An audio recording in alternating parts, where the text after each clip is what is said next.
Well,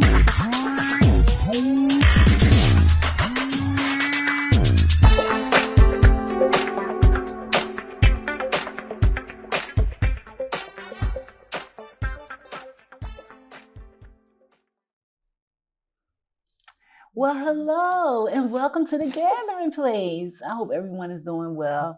And I am here with my part 2 interview with the lovely and talented Tiffani Dean. And how are you today, beautiful? I am amazing. Okay. Yes.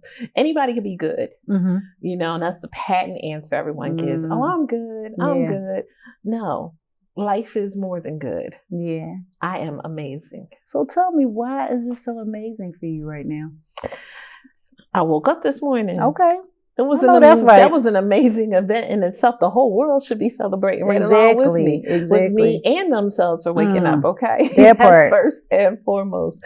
And also I'm at a place in my life where I've been through a pretty long journey. Mm-hmm. And right now I feel like I'm coming to I'm on the precipice of the crossroads. Mm-hmm. You know what I mean? Mm-hmm. Where either I'm going to head into the horizon of great things, or I'm going to stop and do nothing.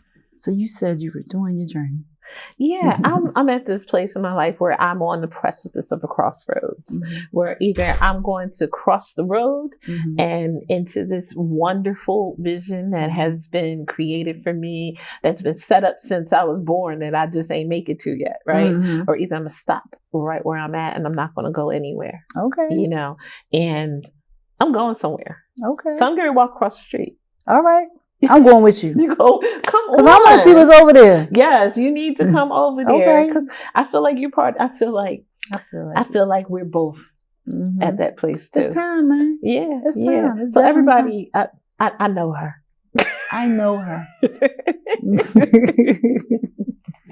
So Tiffani, since we last spoke and did your interview, what are some of the things that you're working on, or what are some things that we can definitely look forward to? There's a lot of things that have happened since especially that with last the dolls interview. You were just on not too long ago. Yeah, I've had quite a bit of press. The Daily News ran a story on me, and what was that, in November of 2023.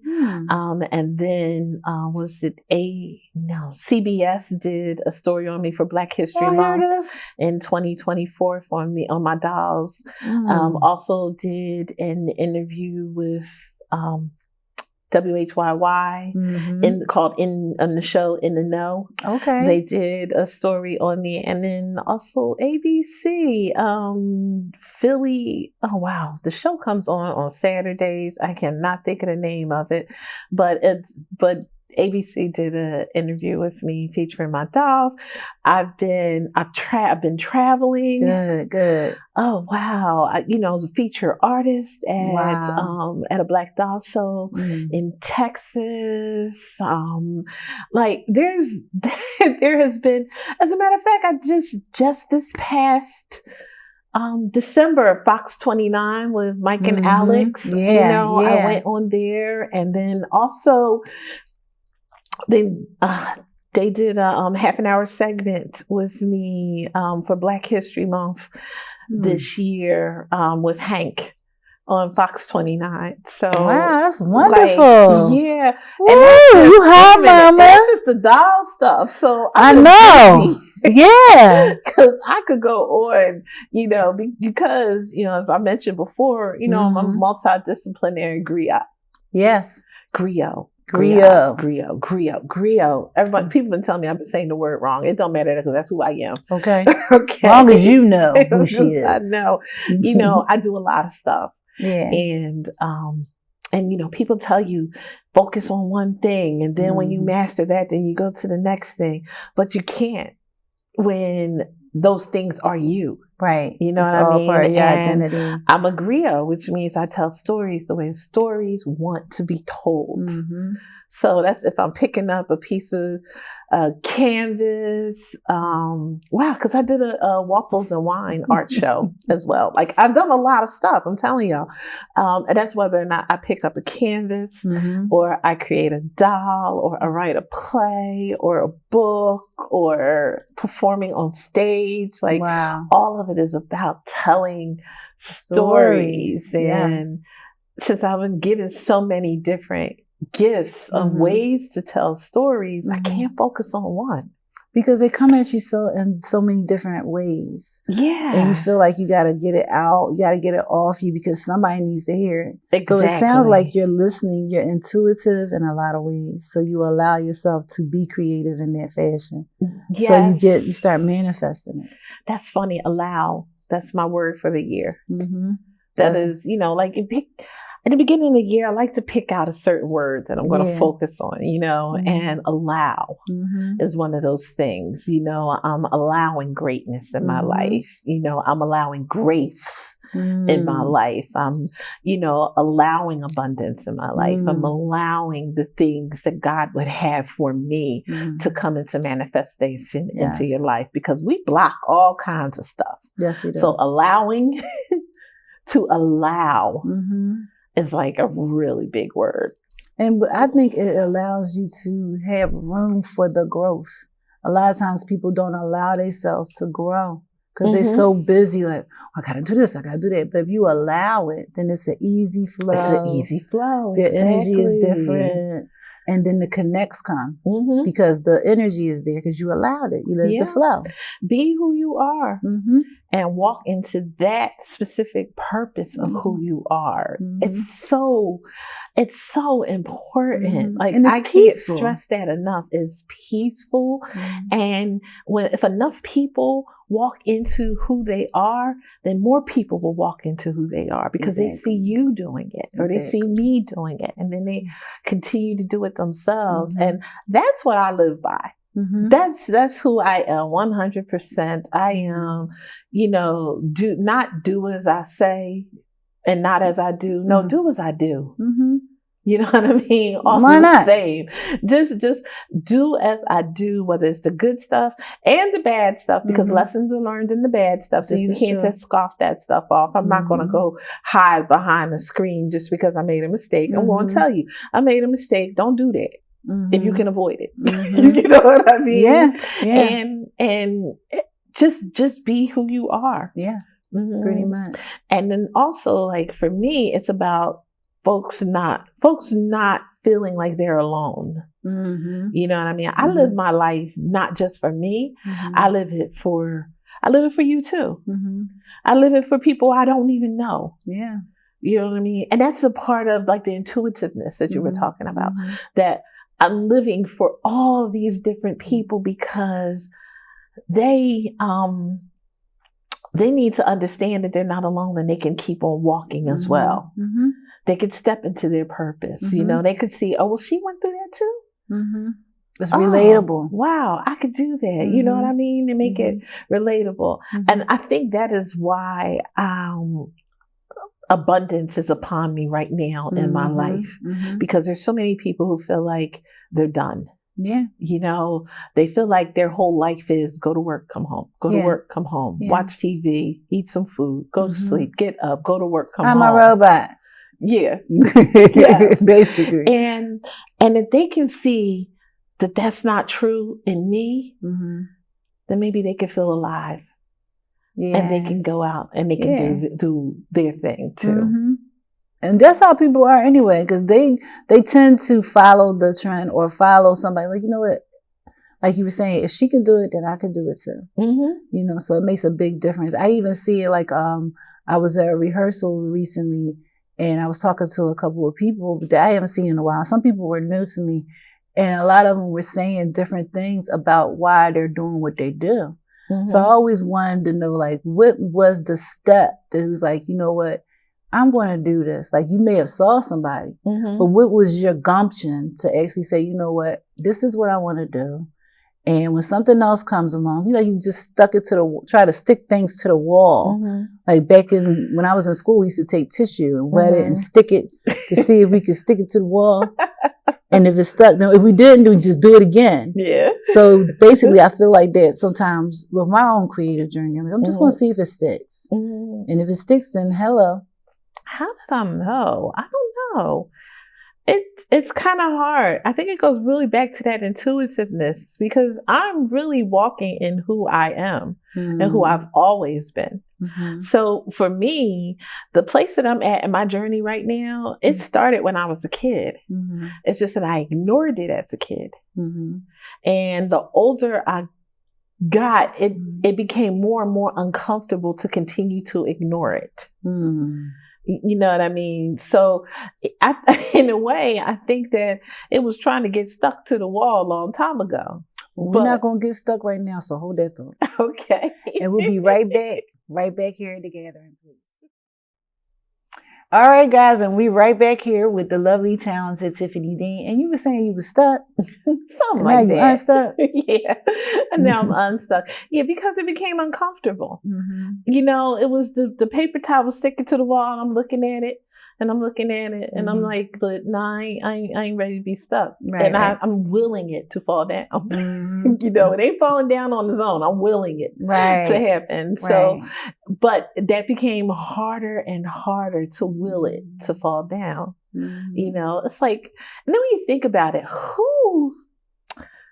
it doesn't even make sense to not want the good stuff. Yeah. You know what I mean?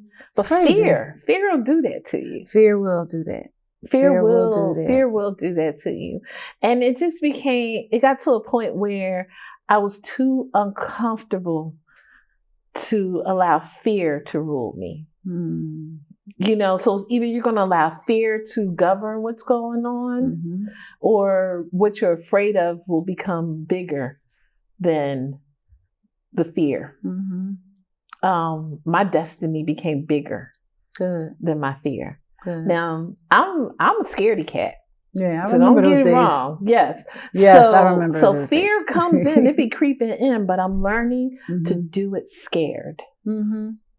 So it's kind of hard to pinpoint the exact time. Okay. You know, it could have been when my marriage ended and I started focusing more on art. And that was when I turned 40. I'm 52 now. I'll be 53. What? Get out of here. That's that good black, y'all. That's that good black. It could have been then, or it could have very well been when I lost my job in 2019 and decided to take that journey to be a full-time artist. It could have been then. It could have been when my first play went off Broadway. I mean, it could have been so many different points exactly when it stuck and I knew this was happening. Yeah. You know, it could be when I met Jodie Austin, who's the other half of our company, The Collective Mike. Shout out to Jodie Austin, you next girl. It could have been when I met her, because meeting her, I met someone who believed in me almost more than I believed in me. You know what I mean? And we created this amazing community where I was allowed to thrive as an artist in general. It could have been then. There could have been so many times. It's really hard to say, but the only thing that I could say certainly, definitely, is that it happened when it was supposed to happen. Absolutely. Yeah. And I'm here now. Absolutely. And that's what it's all about, you know?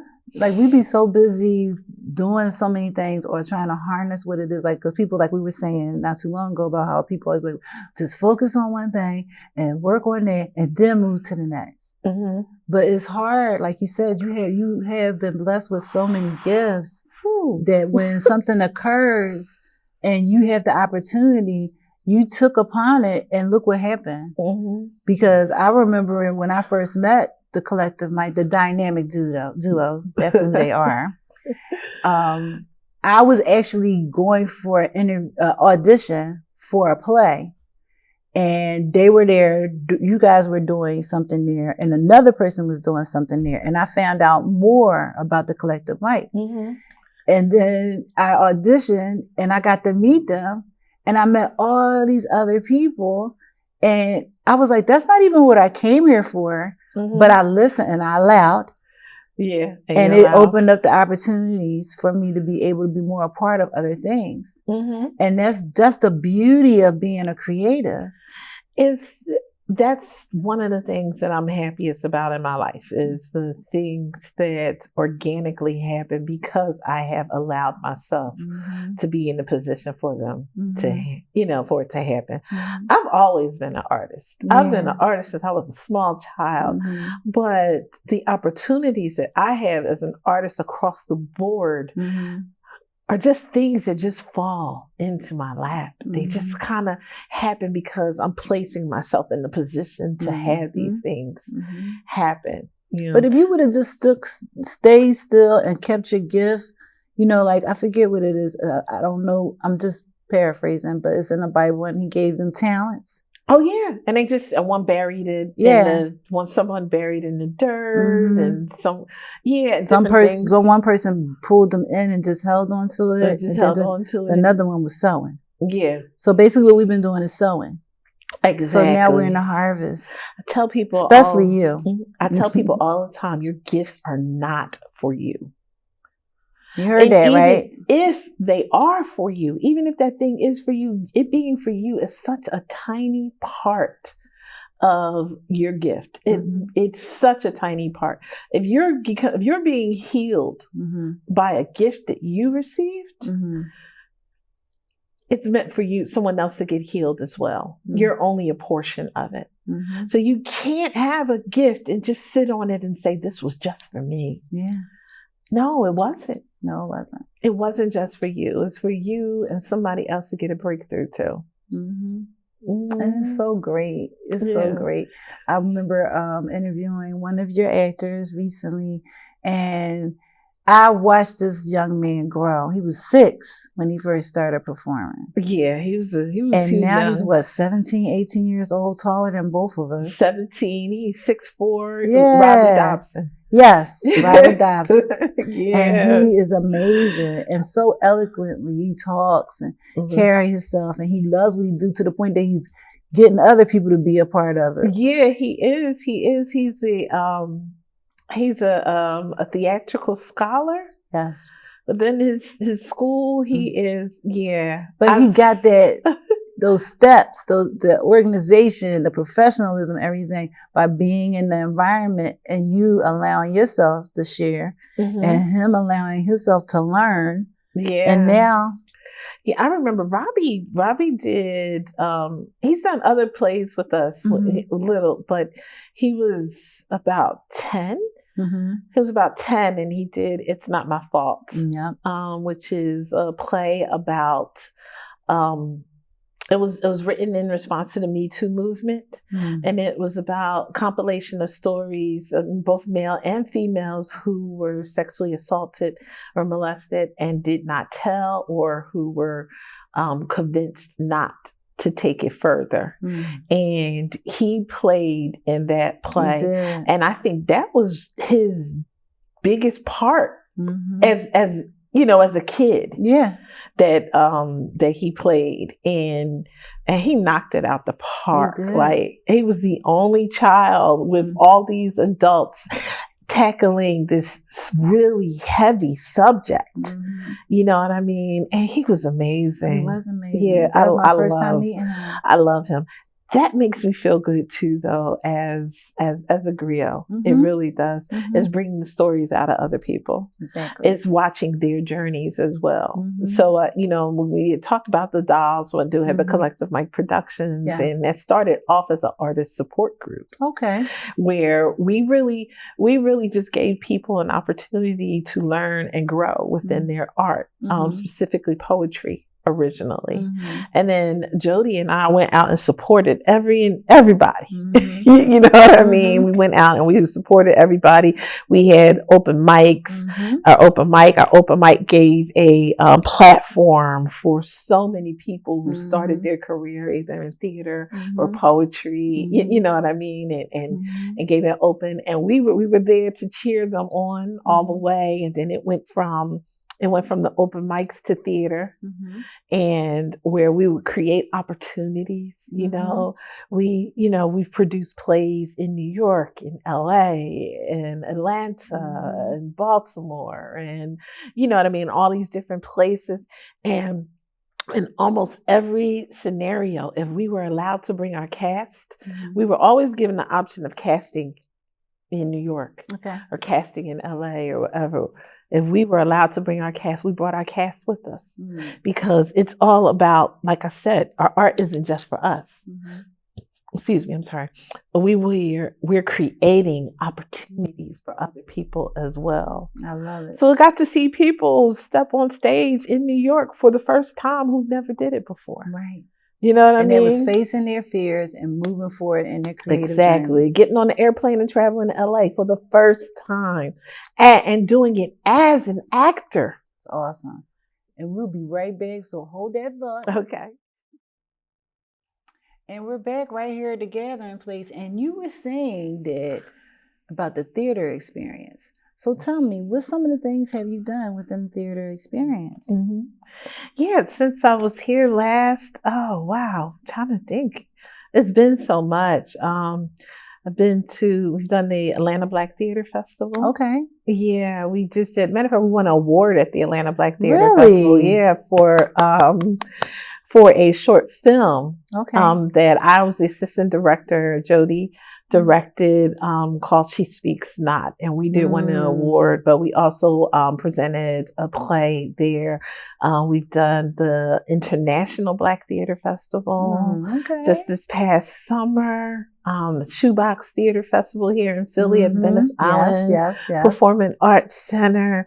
Oh, there's just been so many great things. We just did the second annual Evening of Shorts. Oh my goodness. That was phenomenal. That was phenomenal. That was absolutely amazing. And we presented 8 short plays.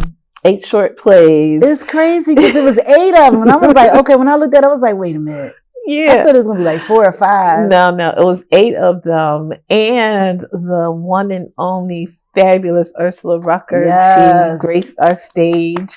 And we were able to bring out just a note back to how we're helping others and pulling others up, you know, and creating opportunities. We were able to introduce 3 brand new playwrights into the scene. Jody and I helped them from start to finish, from taking a poem that they wrote and turning them into stage plays. And it was Miss Tonita Austin, Tony Love, Nasir Keene, Nice Witted. That's what we call him. And jazz poet. It was absolutely amazing. And we have so many more things to come. Got some irons in the fire for a couple of other theater festivals that we're hoping to. I haven't heard you do spoken word in a while. Oh yeah, it has been a while. And I know you have several books. And what would be like one that just stands out among? Maybe you can do it for us.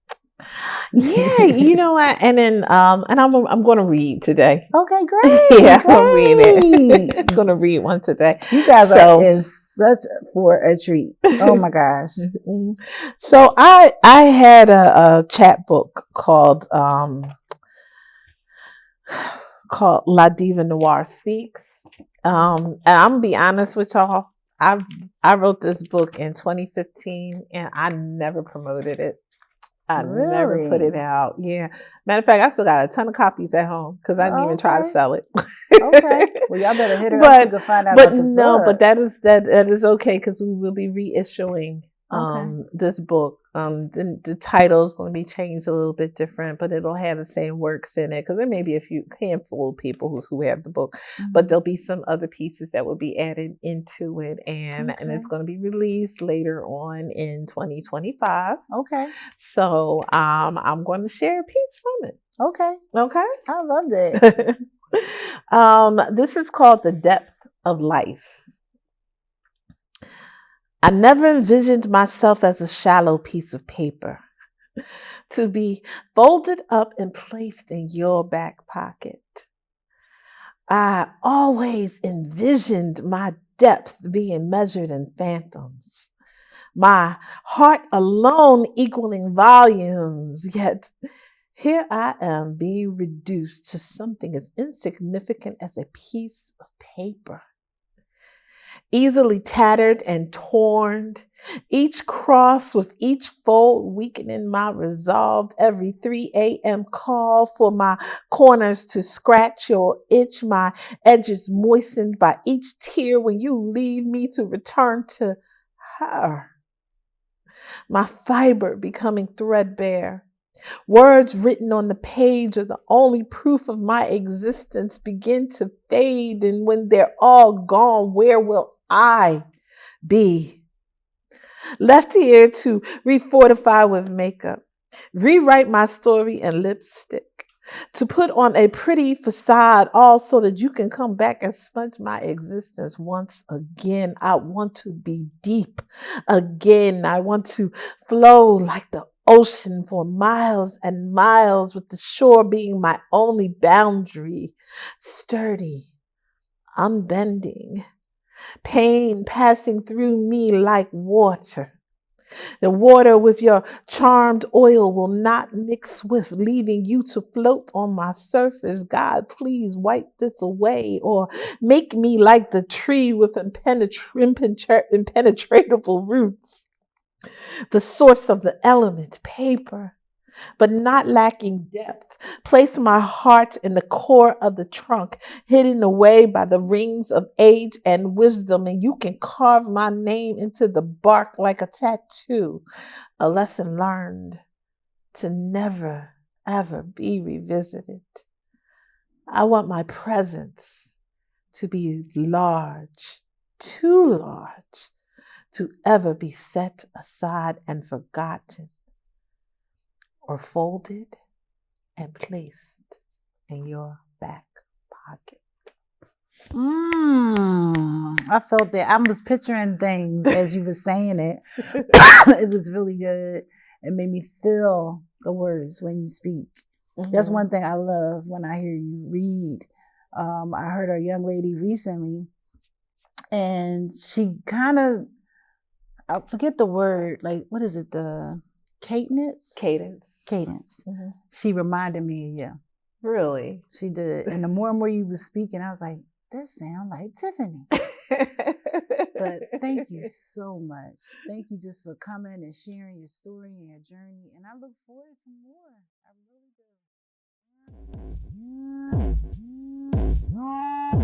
do.